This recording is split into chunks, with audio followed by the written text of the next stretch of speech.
So thank you for the opportunity to share our work here with the Financial Literacy Center. It's been a great set of projects we've done, and this is the birthplace of Bike Club, Farm Blitz, and Refund Rush, a good chunk of our portfolio.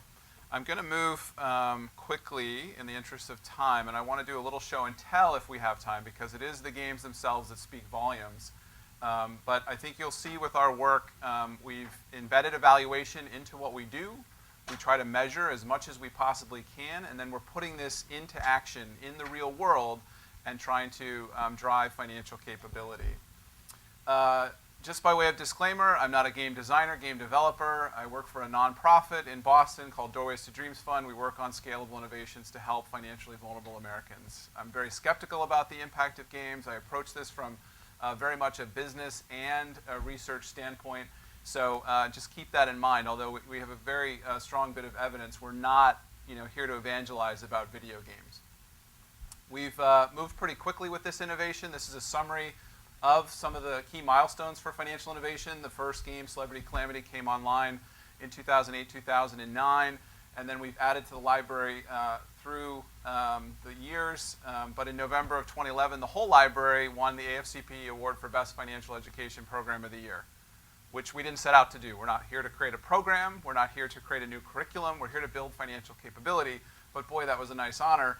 And then I'll talk about this as we get a little down the road. But the financial capability building that our partners at Staples have embarked upon with their 401k plan is garnering a number of awards in the retirement space, including the very prestigious Pension and Investment Magazine Eddy Award, which they just won in March. So we're pretty excited about the attention they're getting as innovators. 4 key takeaways of why we've focused on games and why we went down this path. One is we wanted to shift attention from more supply to can we actually get people intrinsically motivated to do something? So can we get them to play a video game versus trying to get more seats in places where they can listen to someone give a lecture or read a pamphlet?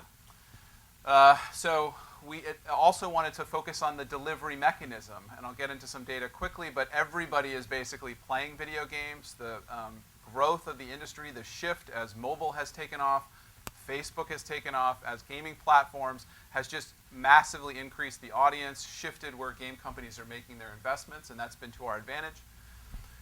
So the type of games that we talk about as an industry term, casual games. We don't make console games for the Wii or the Xbox. We don't focus on large 3D platforms that take a long time for you to build your avatar. We want coffee break games. We want you're on the bus games. We want pick up and put down games, but we want something that's so addictive that you wake up 20 minutes later going, wait, I just played that for 20 minutes? So that's part of the formula. We lead with fun to reduce anxiety and stress. Joanne Jung talked earlier about that stress and anxiety is the enemy of comprehension. That's part of the magic here, is that by bringing someone into a game experience, you've basically taken them out of the stress and anxiety of their personal finances, even though they're experiencing that in-game. And then probably what's pretty intuitively interesting, pretty intuitive to most folks, is we have scale opportunities. Once the games are made, they have the opportunity to be deployed in many different scenarios. So this is our evaluation framework. This is how we think about financial entertainment at Doorways to Dreams. We started on the left with engaging consumers, and we take advantage of that frame. So we're going after the whole population of folks that want to play video games. That's way bigger than the population of folks that want to read financial education materials or anything else. So we have a big group of people on the left-hand side, and we're going to bring them in and try to engage them. And part of the work there is to figure out which channels to reach financially vulnerable Americans, which I didn't say earlier is part of our mission, or I did say but I want to underscore, is that to reach that audience, we're not going directly to that audience. We're partnering with folks as distribution partners to reach them and taking advantage of the video game frame. But also, we're partnering with folks to test different marketing and outreach strategies. And you'll see some examples, but the Staples one is the coolest going right now. Once they're in playing the game, we know from our research that it's facilitating learning. We use the National Endowment framework, and we ask pre and post questions. We build that into our new product development process. And so we know that they're learning and building confidence in very important areas. So now we've expanded to say, okay, we have you in this experience, you're learning, and now we maybe have the opportunity to create just-in-time offers and actions to get you to do something in the real world. And there's some leading evidence from some of our studies and the Staples work. And then the future of where we want to go is to continue to support that behavior in a scalable way and then realize some real-world outcomes of increased savings and reduced debt, among many other things that are possible. So this slide is just quickly to say that everyone's playing video games. Has everyone played Angry Birds? Anyone here ready to admit that they play Angry Birds? Excellent, excellent. That's more than usual when I come to Washington, D.C. If you're not playing Angry Birds, then you're in the minority. 700 million people and growing for this phenomenal game. So that's the type of, just a prime example, although on the extreme, now that it's the biggest video game of all time, the fact that it's very simple, very easy to pick up and put down. It's just some birds that you shoot at some pigs, and you try to knock over some blocks and kill them. And it's huge. It's huge. The other thing that's interesting about this particular game audience is it's non-traditional. You know, in the past, and I think this has been the shift in the industry, everyone thought 30-year-old, 28-year-old in their parents' basement eating Doritos, playing World of Warcraft or Halo or some shoot-'em-up game. But this whole movement towards mobile, Facebook, and casual has shifted the demographics of gaming towards females and a broader audience. I'll move quickly from here, but this is a summary of a lot of the research. Really, our friends in the US military who use games to build the capabilities of our soldiers in many, many different ways. When we looked at that research, we really thought about the practice and motivation components being very interesting for financial capability building. So you create an environment where folks can practice real-world choices and decision-making, but also the fact of motivation. I'm asking you to play a video game, not sit down and fill out a budget worksheet or do something that you may sort of have a lot of stress and anxiety about. So that's led us to create this library of games. As I said, the Financial Literacy Center has supported Bike Club, Farm Blitz, Refund Rush. This is not the all-out topic coverage of every particular topic, but these are some of the most important topics that we wanted to start with as we build this library. The key is that the games have, most all the games have a frame that is not financial. So Dancing, Groove Nation, Vampires, Bike Club, Celebrities, Celebrity Calamity, Farms for Farm Blitz. We've tested with Refund Rush more of a serious frame, and the cool part about that game is it has two core audiences, which I can talk about. And then we've moved into mobile with a redesign of Celebrity Calamity. It's a harder version of the game, and we have a proof of concept out on the App Store that I encourage you to download. But the bottom line is that we've got these interesting motifs, interesting themes that we're leading with. And as we make the games, we work with financially vulnerable females, 18 to 35, who are single mothers, generally head of household. And they are part of the important feedback process to how we make these games. So we're trying early on to be very qualitative with the game design. We get the game in front of them way too early for most game developers to feel comfortable. We're seeing if the game's fun, if the motif is connected. Like when we put Vampires in front of them, we seriously worried about the fact that we thought that the whole Twilight series was maybe too tweeny. Well, it turns out that everybody's into vampires because of not only Twilight, but True Blood and all these other things. And then I just learned last month at a Feline event from one of their new research fellows that the tribe in the social networking world that follows Twilight, the average person is a 40-something female. So it shouldn't have been a surprise to us that vampires are so popular culturally and even things that might seem targeted towards tweens. So farms, vampires, dancing, we're testing that, just trying to make sure it connects. But we also want to make sure their learning needs are met. Are we putting the concepts at the level that they'll engage with it? And then as we get towards beta and close to the end, we do early assessment and quantitative testing. So what does one game look like? This is the most recognized example of our learning games, Farm Blitz. Just quickly, you plant a bunch of crops in a matrix. Very simple. You try to match rows of 3 or more. What's that? You're earning income. On your left, you have bunnies that appear. This is high interest debt that changes over time from anywhere from 15 all the way up to 30%. And the bunnies reproduce on screen in a tasteful way. Tasteful way. And then over here, you have the visual of savings investments, trees that are strong and withstand other things that impact your farm, but they're growing at lower rates, 2, 3, maybe 5%. And you see that over and over and over again in a round-based format. But the core of that is to have a reduced stress, low anxiety producing experience where you're matching up cauliflower and tomatoes and eggplant. And then we have our financial dashboard, which is very elegant in its simplicity. Someone talked about simplicity earlier in visuals. You see your cash, you see your debt, you see your savings. You're trying to make decisions about paying down high interest debt, investing in long-term low interest savings, and potentially in the bottom right, chopping down a tree. So breaking down the mental counting and taking a tree down to pay off your debt. So a tree kind of looks like maybe a certificate of deposit, maybe looks like a U.S. savings bond. It's a pretty sturdy product in our game. And that's it. Like, those are the two main screens of this game. And so the key of that simplicity is we're focused on a couple learning objectives, you know, the perils of high interest debt, the advantage of low interest long-term savings, and just how compound interest works, and I'll get to some of the data. But we also shock the game system, as it's called, with financial emergencies. Monsoons, temporal vortexes, right, every farm is susceptible to a temporal vortex. But what happens is the trees survive. Your cash account gets wiped out when there's an emergency, but your trees survive. So we're teaching through the shocks in the game the value of savings. So let's get into the evaluation. So how have we looked at measuring engagement of consumers? In our work, 22 months, over 350,000 plays of our games. They're spending about 15 to 40 minutes of their own time playing the games, depending on the seat time of the game.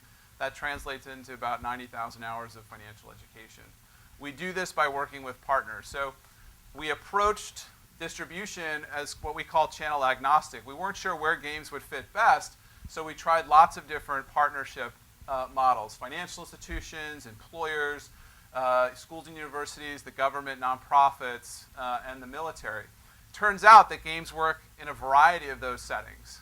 Because the gaming is so popular, it shouldn't be surprising that, you know, lots of different people in lots of different settings will engage with it. But in terms of where we've been exceptionally successful, the US military. But why did Fort Hood call us? And they called us because they had seen Celebrity Calamity and they have a challenge reaching female spouses during deployment. And female spouses are exceptionally stressed, very anxiety prone. So they saw Celebrity Calamity as a way to do outreach to that audience and get some important information in front of them. So we ran a tournament for the entire installation, put some small prizes out there. But you'll see, you know, 6,000 plays in about a month and a half, low to moderate income. You're talking incomes 40,000 or less. When you work with the Army, you know, that's going to be the household income. 33% female. And the soldier that won, she was totally geeked out in front of all of her peers at the front of the room at the celebration to say, hey, I beat you all. I got the highest score. But that's not, shouldn't be surprising to us because gaming is part of the military culture. It's part of how soldiers relax, whether they're on a boat or on an installation. But what is surprising is our ability to reach into the household, broader than the soldier in the field, but the family as well. And then community college, huge potential here.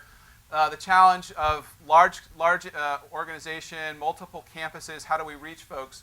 We partnered with the marketing and PR department, not the financial aid department, did pure marketing email pushes out to folks, and we're seeing average game times of 31 minutes.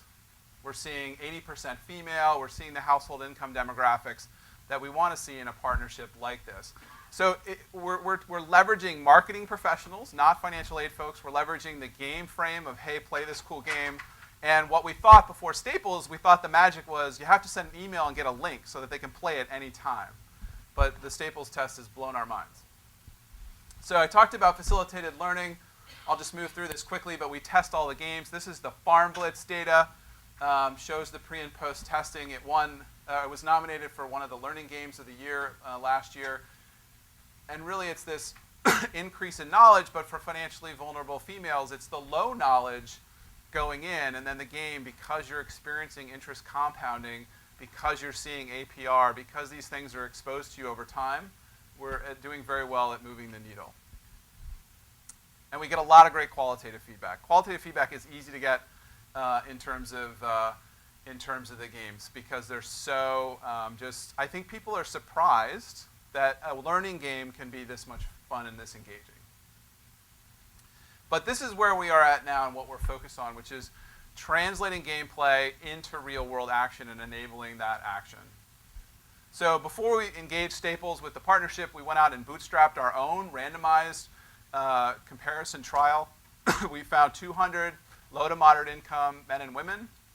We randomized them over 2 days. Treatment group played Farm Blitz.